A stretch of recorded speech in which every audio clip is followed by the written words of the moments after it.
नमस्कार स्टूडेंट, मेरा नाम है गौतम और आप देख रहे हैं इन्फो गौतम। चलिए शुरू करते हैं टॉप 30 मोस्ट इंपॉर्टेंट सामान्य विज्ञान जो आरआरबी, एनटीपीसी और ग्रुप डी के स्टूडेंट के लिए मोस्ट इंपॉर्टेंट है। तो चलिए स्टार्ट करते हैं। जो स्टूडेंट नए हैं वो इस वीडियो को सब्सक्राइब जरूर कर दें, इस चैनल को सब्सक्राइब कर दें और वीडियो को लाइक कर दें। पहला क्वेश्चन देखिए, डायलिसिस का उपयोग किया जाता है तो किडनी के बीमारी के उपचार में किया जाता है। क्वेश्चन नंबर 2, रक्त को जमाने में कौन सा प्रोटीन उपयोग में आता है? तो फाइब्रिनोजेन। फाइब्रिनोजेन जो है प्रोटीन का नाम है जो रक्त को जमाने में मदद करता है। क्वेश्चन नंबर 3 देखिए, कर्णास्थि की कुल संख्या कितने हैं? 6। कर्णास्थि का मतलब कान की अस्थि, कान की अस्थि यानी कान में कितनी हड्डी होती है? तो आंसर हो जाएगा 6। क्वेश्चन नंबर 4 देखिए, पेनिसिलिन की खोज किसने की? तो पेनिसिलिन की खोज अलेक्जेंडर फ्लेमिंग ने की। पेनिसिलिन की खोज किसने की? अलेक्जेंडर फ्लेमिंग ने की। क्वेश्चन नंबर 5 देखिए, एसी से डीसी में बदलता है तो रेक्टिफायर। रेक्टिफायर द्वारा एसी करंट को डीसी करंट में बदला जाता है। क्वेश्चन नंबर 6 देखिए, चीनी का अणुसूत्र है तो चीनी का अणुसूत्र है C12H22O11। याद रखना है C12H22O11 चीनी का अणुसूत्र है। क्वेश्चन नंबर 7 देखिए, विटामिन डी का प्रमुख स्रोत है तो विटामिन डी का प्रमुख स्रोत क्या है? सूर्य का प्रकाश। सूर्य का प्रकाश जो है विटामिन डी का प्रमुख स्रोत है। क्वेश्चन नंबर 8 देखिए, किस रंग के प्रकाश का तरंग सबसे कम होता है? तो बैंगनी। बैंगनी रंग के प्रकाश का तरंग सबसे कम होता है। ठीक है, जैसे कि सूर्य के प्रकाश में 7 रंग होते हैं, VIBGGBIOR। तो ये जो है वायलेट और ये है रेड। तो इसका तरंग क्या होता है? सबसे कम होता है और इसका सबसे अधिक होता है, याद रखिएगा। ठीक है, यानी कि बैंगनी रंग के तरंग क्या प्रकाश का तरंग क्या होता है? सबसे कम होता है। क्वेश्चन नंबर 9 देखिए, मानव का वैज्ञानिक नाम क्या है? तो मानव जो मनुष्य है उसका वैज्ञानिक नाम होमो सेपियंस है। मानव का वैज्ञानिक नाम होमो सेपियंस, याद रखेंगे। क्वेश्चन नंबर 10, दूरी के साथ स्थान परिवर्तन कहलाता है। क्या कहलाता है? विस्थापन यानी कि डिस्प्लेसमेंट कहलाता है। क्या कहलाता है? डिस्प्लेसमेंट, याद रखना है। दूरी के साथ जब स्थान का परिवर्तन हो जाता है तो उसे विस्थापन कहते हैं। क्वेश्चन नंबर 11, जड़त्व का नियम दिया गया न्यूटन के द्वारा। न्यूटन साहब ने बताया था कि जड़त्व का नियम होता है, अगर कोई वस्तु किसी स्थान पर रुका हुआ है तो वो रुका हुआ ही रहेगा, और अगर कोई वस्तु या कोई बॉडी जो है चल रही है तो वो हमेशा चलते हुए रहेगी। इस नियम को क्या कहते हैं? जड़त्व का नियम, जो न्यूटन साहब के द्वारा दिया गया था। क्वेश्चन नंबर 12 देखिए, कोशिका में प्रोटीन का संश्लेषण होता है तो राइबोसोम में। ठीक है, क्वेश्चन नंबर 13 देखिए, कवकों का अध्ययन कहलाता है। कवकों का अध्ययन क्या कहलाता है? माइकोलॉजी। ठीक है, क्वेश्चन नंबर 14 देखिए, प्रकाश संश्लेषण में ऑक्सीजन निकलती है जल से।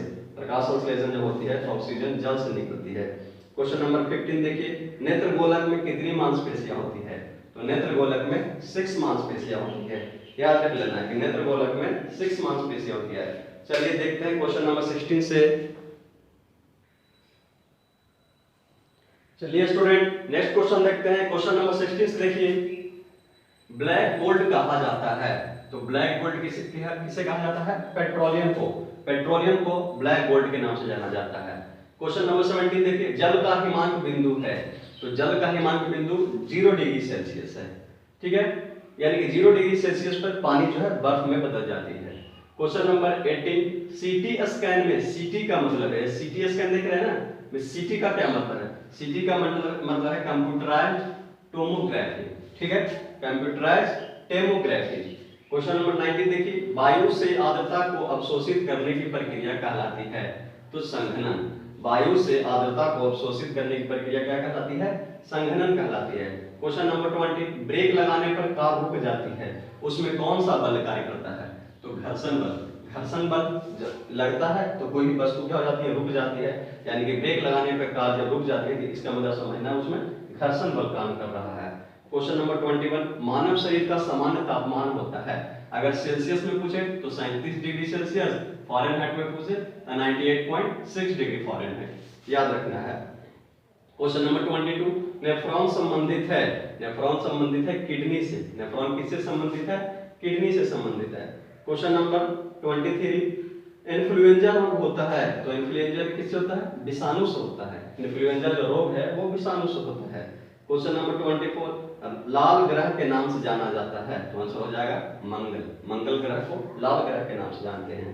क्वेश्चन नंबर 25, श्वेत ग्रंथि पाई जाती है, तो आंसर होगा त्वचा में। त्वचा में सफेद श्वेत श्वेत ग्रंथि पाई जाती है। क्वेश्चन नंबर 26, परमाणु में उदासीन कण हैं, तो परमाणु में उदासीन कण क्या है? न्यूट्रॉन है, याद रखना है। क्वेश्चन नंबर 27, माउस का आविष्कार किसने किया?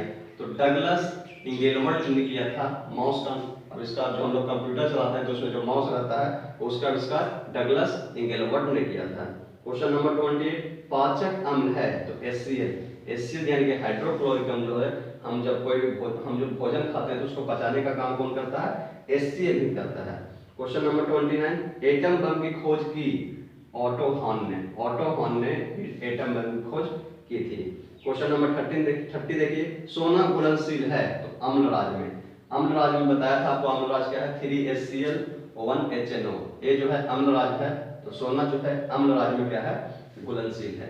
तो चलिए स्टूडेंट, अगर आपको वीडियो पसंद आया है तो लाइक कर दीजिए, इस वीडियो को अपने दोस्तों के बीच में शेयर कर दीजिए और चैनल को सब्सक्राइब जरूर कर दें, क्योंकि सब्सक्राइब करेंगे तो आपको इसी तरह का डेली सामान्य विज्ञान मिलता रहेगा, जिससे आप NTPC क्रैक कर पाएंगे। तो चलिए NTPC को क्रैक करते हैं, ग्रुप D को क्रैक करते हैं इस 30 सामान्य विज्ञान के साथ। तब तक के लिए मुझे आज्ञा दीजिए। Thank you. जय हिंद, वंदे मातरम, भारत माता की जय।